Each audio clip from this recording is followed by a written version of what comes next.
Doctor Sreevarma ஆயுள் தரும் ஆயுர்வேதா அறுவை சிகிச்சையில்லா குணம் ஆயுள் கால நிவாரணம். Yesterday courier private limited. Domestic international cargo உங்கள் இல்லம் தேடி வந்து கொரியர் புக்கிங் டெலிவரி செய்து தரப்படும். தலைப்புச் செய்திகள்.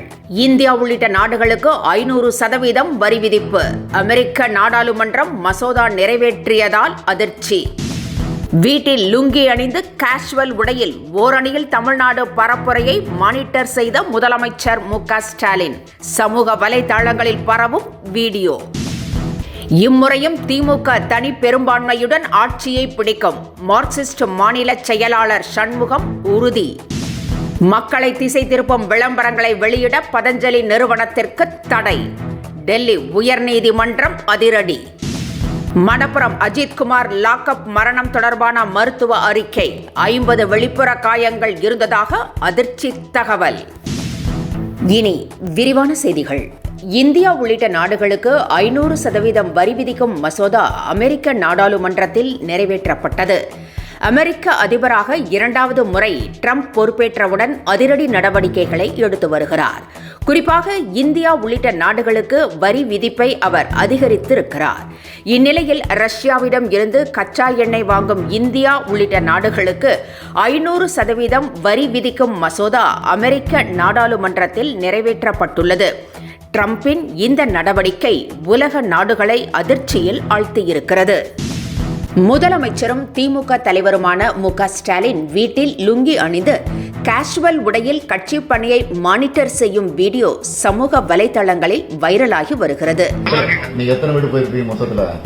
காலையில 6 மணிக்கு ஆரம்பிச்சு 2 தொகுதி கம்ப்ளீட்டா கவர் பண்ணிடலாம். 2 தொகுதி ஸ்பீடா முடிச்சிட்டீங்களா? ரொம்ப ஸ்பீடா. 6 மணிக்கே என்னுடைய வார்டுல ஆரம்பிச்சுட்டு உறுப்பினர் சேர்க்கை ஆரம்பிச்சுட்டு 4 பகுதிங்கண்ணா 5 ஒன்றிய பேரூராட்சி நகரம் எல்லாம் கம்ப்ளீட்டா பார்த்துட்டு வந்துருக்கேன். 2026 சட்டப்பேரவை தேர்தலை முன்னிட்டு ஓரணியில் தமிழ்நாடு பரப்புரையை தொடங்கி வைத்த முதலமைச்சர் வீடு வீடாக சென்று ஆதரவு திரட்டினார். இந்நிலையில் வீட்டில் இருந்தவாறு கேஷுவலாக வீடியோ கால் மூலம் பணிகளை மானிட்டரிங் செய்தார்.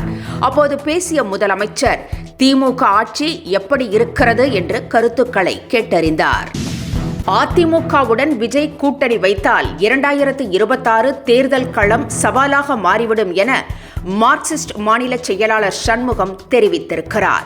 தமிழகத்தில் கூட்டணி ஆட்சிக்கு வாய்ப்பு இல்லை என்றும் திமுக தனிப்பெரும் கட்சியாக மீண்டும் ஆட்சி அமைக்கும் என்று கூறிய சண்முகம் இம்முறை அதிக இடங்களில் போட்டியிட மார்க்சிஸ்ட் விருப்பம் தெரிவித்திருப்பதாக கூறினார். மக்களை திசை திருப்பும் விளம்பரங்களை வெளியிட பதஞ்சலிக்கு டெல்லி உயர்நீதிமன்றம் தடை விதித்திருக்கிறது. பதஞ்சலி தங்கள் நிறுவனத்திற்கு எதிராக விளம்பரங்களை வெளியிட்டதாக நீதிமன்றத்தில் டாபர் நிறுவனம் வழக்கு தொடர்ந்தது. இதில் நீதிமன்றம் மூலம் நோட்டீஸ் அனுப்பப்பட்ட பிறகும் பதஞ்சலி நிறுவனம் 6182 விளம்பரங்களை வெளியிட்டது. இதன் மீது விசாரணை நடைபெற்ற போது டாபர் நிறுவனத்திற்கு எதிராக விளம்பரங்களை வெளியிட டெல்லி உயர்நீதிமன்றம் தடை விதித்து அதிரடி உத்தரவை பிறப்பித்திருக்கிறது. திருப்புவனம் இளைஞர் அஜித்குமார் மரணம் தொடர்பாக வெளியான மருத்துவ அறிக்கையில் அதிர்ச்சியூட்டும் தகவல்கள் வெளியாகியுள்ளன. அஜித்தின் உடலில் சிகரெட்டால் சூடு வைத்து சித்திரவதை செய்யப்பட்டதாக அறிக்கையில் கூறப்பட்டுள்ளது. வயிற்றின் நடுவே கம்பியை வைத்து குத்தி காயப்படுத்தியதும் மூளையில் இரத்த கசிவு இருந்ததும் தெரிய வந்துள்ளது. மேலும் உடலில் 50 வெளிப்புற காயங்கள் இருப்பதாகவும் சொல்லப்படுகிறது. திருச்செந்தூர் முருகன் கோவிலில் தமிழும் சமஸ்கிருதமும் கலந்து குடமுழுக்கு நடத்தப்படும் என அரசு உறுதியளித்திருக்கிறது. அறுபடை வீடுகளில் ஒன்றான திருச்செந்தூர் சுப்பிரமணிய சுவாமி கோவிலில் ஜூலை 7ஆம் தேதி குடமுழுக்கு நடைபெறுகிறது. இந்த விழாவை தமிழிலும் நடத்த வேண்டும் என பல்வேறு தரப்பினரும் தொடர்ந்து அழுத்தம் கொடுத்து வருகின்றனர். இது தொடர்பான வழக்கில் பதில் அளித்துள்ள தமிழக அரசு தமிழில் 50%, சமஸ்கிருதத்தில் 50% கலந்து குடமுழுக்கு நடத்தப்படும் என சென்னை உயர்நீதிமன்ற மதுரை கிளையில் தெரிவித்திருக்கிறது. அஜித்குமார் லாக்அப் மரணத்தில் டெல்லி அதிகாரிக்கு தொடர்பு இருப்பதாக சமூக செயற்பாட்டாளர் ஹென்றி திபேன் குற்றம் சாட்டியுள்ளார். அஜித் மரணம் குறித்த விசாரணை தீவிரமாக நடந்து கொண்டிருக்கும் வேளையில் ஹென்றி திபே இந்த பரபரப்பு தகவலை தெரிவித்திருக்கிறார். மேலும் அஜித்குமார் வழக்கில் சிபிஐ விசாரணை தேவையில்லை என்றும் மதுரை நீதிமன்ற விசாரணையிலேயே 75% உண்மை வெளிவரும் என்றும் கூறியுள்ளார். கொக்கைன் பயன்படுத்தியது தொடர்பான வழக்கில் கைது செய்யப்பட்டுள்ள நடிகர்கள் கிருஷ்ணா, ஸ்ரீகாந்த் ஆகியோரின் ஜாமீன் மனுக்கள் தள்ளுபடி செய்யப்பட்டுள்ளன. இருவரும் சென்னை நுங்கம்பாக்கம் போலீசாரால் கைது செய்யப்பட்டு புழல் சிறையில் அடைக்கப்பட்டுள்ளனர்.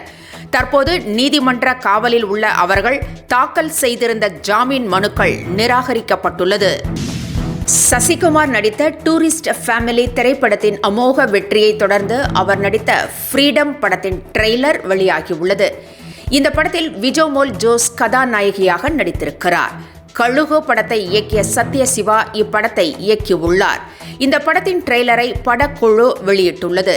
தவறே செய்யாமல் இலங்கை அகதிகளாக சிறையில் சிக்கிக்கொண்ட இருவர் தப்பிச் செல்வது குறித்த கதைக்களத்தில் இந்த படம் உருவாக்கப்பட்டுள்ளது. டாக்டர் ஸ்ரீவர்மா ஆயுள் தரும் ஆயுர்வேதா அறுவை சிகிச்சை இல்லா குணம் ஆயுள் கால நிவாரணம். Yesterday courier private limited domestic international cargo உங்கள் இல்லம் தேடி வந்து கொரியர் புக்கிங் டெலிவரி செய்து தரப்படும். என்றும் உங்களுடன் மை இந்தியா. முக்கிய செய்திகளை உடனுக்குடன் தெரிந்து கொள்ள சப்ஸ்கிரைப் பண்ணுங்க, பெல் பட்டனை பிரஸ் பண்ணுங்க. என்றும் உங்களுடன் மை இந்தியா.